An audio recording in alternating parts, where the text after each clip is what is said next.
Okay, so now let's think about what trust and trustworthiness actually mean. And I think, as I say, trustworthiness is prior. So, the idea of trustworthiness is that I will do what you say will do. I hope this is water and not some lubricating fluid for the microphone or something. Otherwise, I'll be dead as well. I trust her implicitly. Okay, so, well, I will do what she says she'll do. So, the first thing we notice there is that there's a claim being made about wise intentions, capacities, and motivations. So, being trustworthy doesn't really make any sense until we know what you're what you're claiming to be trustworthy to do. Okay, so you might be a trustworthy car mechanic, but not a trustworthy brain surgeon. Okay, that kind of makes some sense. But the claim is important because someone has to make the claim. It would be a silly criticism of Kieron, for example, to say that he's an untrustworthy brain surgeon because he's been claimed to be a brain surgeon. So the claim is very important.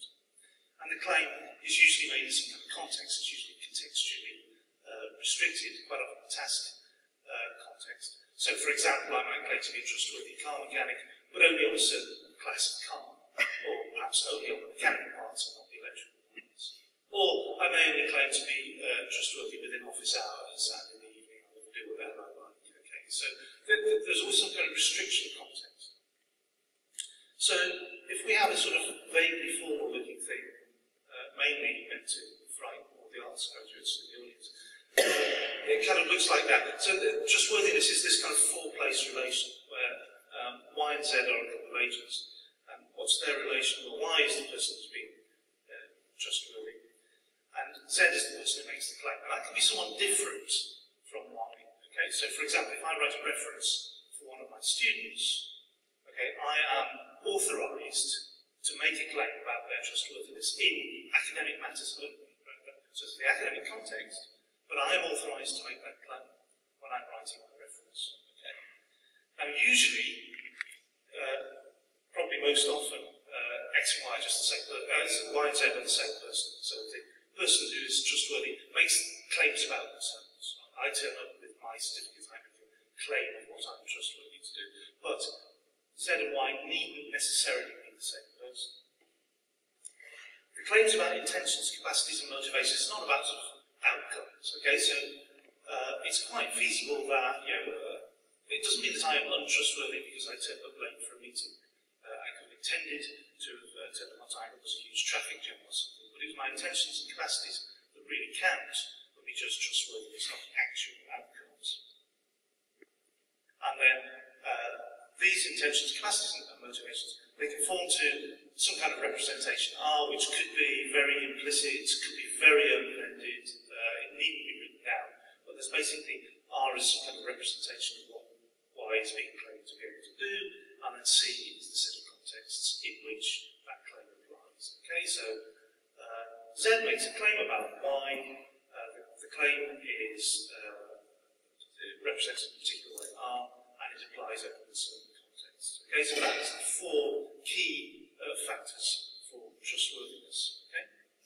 So then we think, okay, well that's trustworthiness, how do we then move on to trust? And broadly speaking, I had this earlier kind of very simple definition. X trusts Y if X believes that Y is trustworthy. So X is trusting Y to do R in context C, but of course it ends up more complicated than that because of this subjective-objective split. Because trust is subjective, trust all depends on X's attitudes and understanding of prior commitments. So that X needn't have an accurate model of the world. X can be completely mistaken about lots of things. X certainly need not be rational. Trust is not always rationally placed. And X is the final arbiter. You can't sort of go correct somebody and say, look, X, you should trust Y because she has this great reputation and all the rest of it. X makes the decision.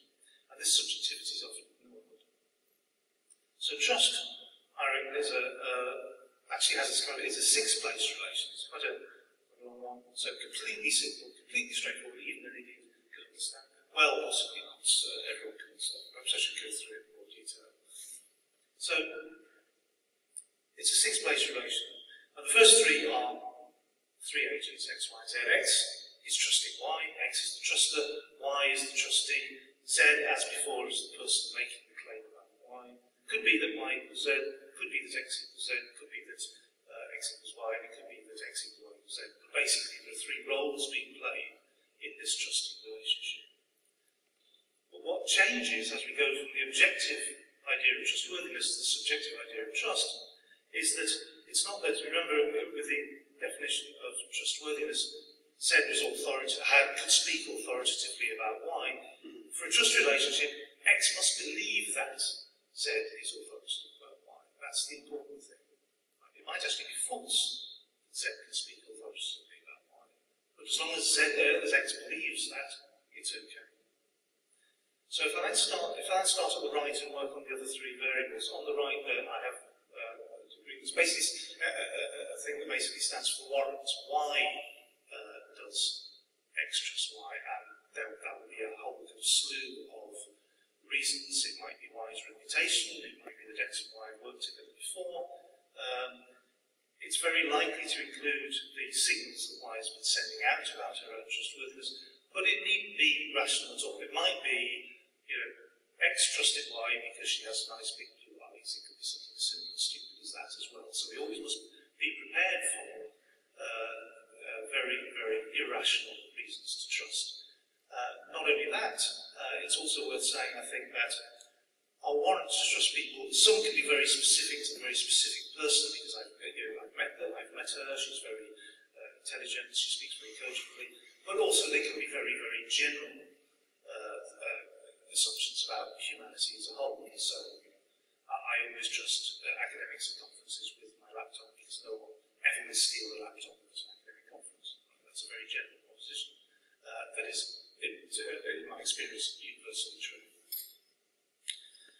The next one in for the right is a degree. Basically, trust is not just a binary thing. It's not that I trust you or I don't trust you. It has degrees of it. And we're able to make judgments like, I trust you, and I trust you, but I trust you more.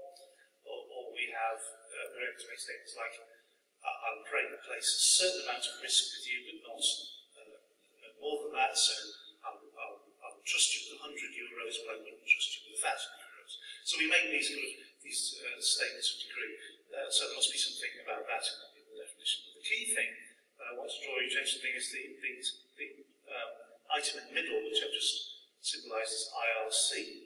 I is a function of RC. So basically, I is X's interpretation of what Y is claiming to be able to do in a small set of contexts that he's interested in. So X isn't interested at all in the whole of Y's experience. He's interested in a particularly small set of contexts. So that means that because the representation is valid in a large set of contexts that Y and Z have specified, X must believe that his small contexts are a subset of the context where Y is claiming to be trustworthy. Okay? So the point really is that there's a huge room for mismatch here between X's understanding, the truster's understanding of the situation, and the trustee's understanding of the situation. Okay? So it may be that X is wrong, that Z may not be able to speak authoritatively. It may well be that X's interpretation of R is completely wrong. It may well be that X is applying all this in completely the wrong set of contexts. So there's huge scope for a mismatch and misunderstanding between X and Y, which means they can both act in perfect good faith, but everyone's expectations are just completely skewed. So it means that we need to signal R and C as accurately as possible. We need really accurate signals about how trustworthiness is going to kind of play out in the real world. Okay, so sorry for all that theoretical mumbo jumbo, but I'll now get down to issues to do with crowds and trusting crowds, which hopefully will kind of put a bit of flesh on the bones of that. I'm not going to talk much about crowds, because in fact, you work in this area, you know much more about this than I do, but basically there are various essential ingredients of crowdsourcing. I think probably the key one is the last one, collaboration, We want people, when we're crowdsourcing, we want people to bring their individual experience to the table, to be able to feel that they're expressing themselves honestly and openly. But we need to aggregate beyond that. So we need a sort of lot of diversity of input. And again, this is very simple. I'm talking about 3 sets of agents here. Designers who kind of create the system may have a certain amount of control over its direction, but that will be variable. There are also people who contribute to the system, and then there are people who use the system. There's clearly going to be large overlap between these groups, and they divide obviously into subgroups. We've already heard today someone asked the question about super users. Alice has talked about distinction between expert users and public users, and we have different expectations already. So this is a very, very, very basic characterization of crowds. So now, let's think about trust and crowdsourcing. I don't know if you trust any of those gentlemen. Hopefully not. And I've actually got no idea whether I'll do for time, but okay. But I'll skip over these next 2 crowds. But this is a very interesting book. This is a very famous book, The Logical Collective Action by Macros, American philosopher of the he's still getting there, but this is his main work. And his famous quote is, unless the number of individuals is quite small, and he doesn't actually mean the number of individuals is small, what he means is, unless everyone's actions are very visible. Unless there is coercion or some other special device to make individuals act in their common interest, rational self-interested individuals will not act to achieve their common or group interests. Right? So you may as well go over now because it's all possible. And as we know, it's not all possible. And such a lot is crammed into that very bland phrase, some of the special device, that those are the special devices that you and others are working to build. Because crowdsourcing actually starts with a huge amount of advantage over alternatives. So compared to privatised solutions, which have profit motives and possibly skewed incentives, you don't know whether you're getting an advert or a correct characterisation of the situation. And then the other type is sort of centralised government solutions, where there's a lot of power, a lot of centralised power, a big monopoly of expression, and also a lot of insensitivity to the conditions. The beauty of crowdsourcing is that people do express themselves and feel that things are expressed. But then the question is, we've got to design systems that bring out those trust advantages to the fore. So, let me just